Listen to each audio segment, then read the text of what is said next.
tanah itu, tapi tanah yang belakang kami harus dapat. Karena itu dulu 80 Pak. Oke, tidak apa-apa. Apapun nanti Jadi, yang... jangan nanti Bapak salah persepsi dengan kami, karena itu bukan untuk pribadi saya.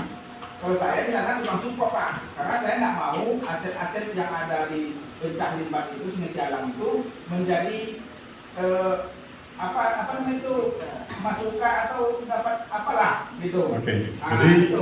mungkin pikiran kita nggak sampai ke sana, Pak. Iya. Cuma kan kemarin karena Pak Koprijal beserta rekan-rekan itu mau dimanfaatkannya, ya kita oke aja. Tapi saya tanyakan ke Pemdes, tak boleh dijual. Nah, kira-kira gitu.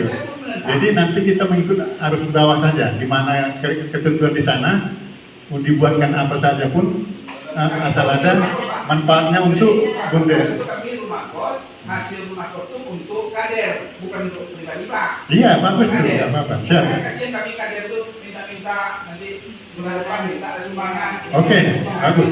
Itu memang aman.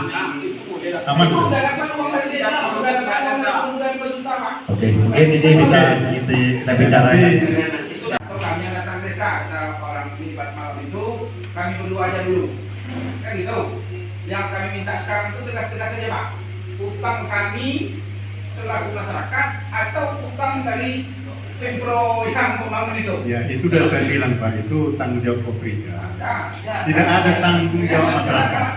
Ya kalau masalah masalah pribadi sama dia silakan. Iya, itu makanya saya tidak ada beban sama masyarakat, tidak ada.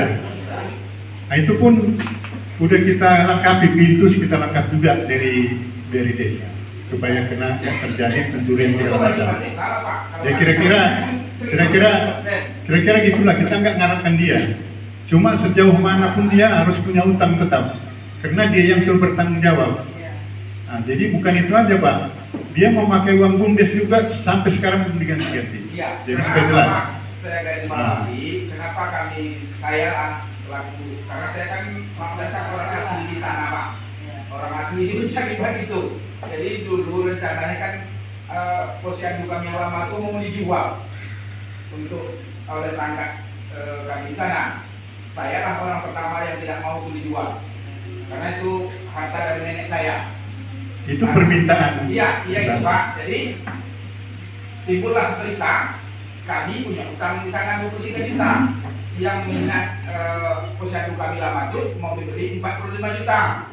Jadi saya sampaikan tidak bisa, itu kita bikin rumah kos untuk biaya posyandu yang baru. Alhamdulillah sampai sekarang itu kita akan sebawahi sekarang utang kami atau utang Koprijal. Koprijal Pak, nggak ada utang masyarakat. Karena itu dipersiapkan untuk masyarakat. Ya. Dan juga mungkin posyandu yang lama itu sudah kita sampaikan ke PMJ, itu akan diperjelas nanti. Apa memang dibuatkan nanti rumah kos untuk pembiayaan posyandu, itu nanti kita bicarakan. Kalau itu kami tidak perlu bicara dari desa Pak. Mau tidak mau Bapak terserah. Yang penting posyandu lama itu memang kami bangun untuk apa Pak? Memang kami bangun kos. Saya langsung kemarin kami Pak di sana. Oke lah Pak, nanti kita bicarakan. Kami di sana tuh Pak di Pencah Limbat di Sungai Sialang itu, di Sungai Sialang RW 2 itu kami tidak perlu rapat-rapat intern seperti ini Pak. Kali-kali kami ada acara mendoa, kami panggil. Oke Pak. Jadi kedepannya nanti kita selesaikan secara. Oh enggak, sedesa. Tidak mungkin kalau nggak aset desa dibikin posyandu Pak. Itu sudah jelas aset desa. Ya, tapi itu tetap. Nah, biar Pak satu-satu kita ngomong. Posyandu itu Pak, masa saya kepala desa. Iya, maksudnya gini Pak. Saya sampai ini Pak, masa saya kepala desa. Anggaplah nggak sedesa itu. Waktu kalian di kepala desa dapat bantuan LPM ya, 12 juta atau berapa juta. Tapi membangun itu waktu saya kepala desa. Karena waktu itu kami minta tanah itu Pak, kami mau tanda tangan. RT ini pasal di dalam Perdes juga diatur ketentuan-ketentuan dan larangan-larangan sebagai LKD.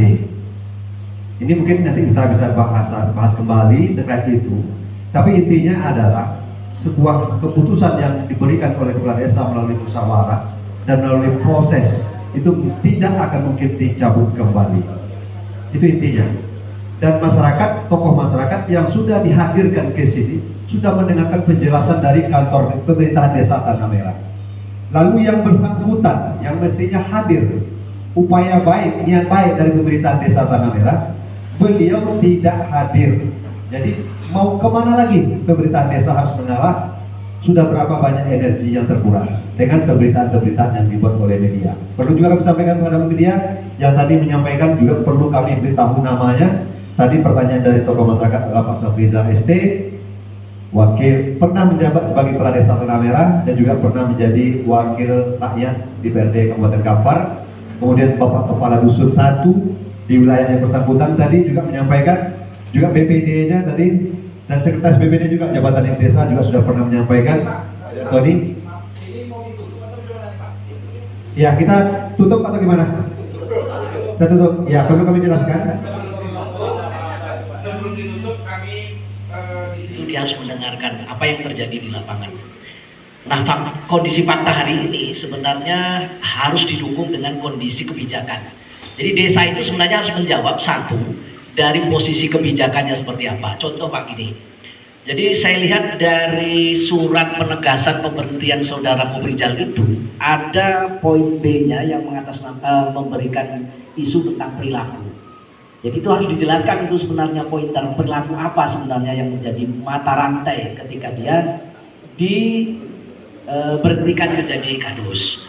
Kemudian Pak, yang paling saya koreksi adalah pertemuan. Misalnya panggilan 1, panggilan 2, panggilan 3, kemudian ini kan dekat-dekat nih, tanggal 30, tanggal 2, tanggal 5, tanggal 8. Mekanisme dalam pemerintahan itu Pak, ketika dia dipanggil, ada resonansi berupa akibat, misalnya ada masalah, itu harus dikasih surat peringatan. Nah ini kenyataannya di desa tidak ada surat peringatan. Nah ini menjadi dasar kebijakan juga buat kita bersama-sama untuk belajar. Makanya tadi ada adinda saya Anton itu menyinggung tentang peran BPD. BPD itu jangan hanya dianggap sebagai kawan duduk di samping, tapi saya sebagai koordinator pemerintah itu harus diminta pendapat gitu, walaupun secara internal. Jadi ditanya ketika ada persoalan misalnya masalah RT, itu koordinasi pemerintahnya jalan. Saya nanti menghubungi Pak Kades yang harus dilakukan itu pointer A, B, dan C. Jadi dia safety nih, dalam pemerintah itu harus safety Pak. Ketika contoh tanggal 8 rapat, tanggal 8 diberi surat keputusan, itu juga nggak normatif. Seharusnya ditunggu 1-2 hari baru diturunkan surat keputusan. Karena harus lihat dulu Pak Babinsa, itu harus dikedepankan azas musyawarah untuk mufakat. Benar, ada isu pembinaan dan pengawasan.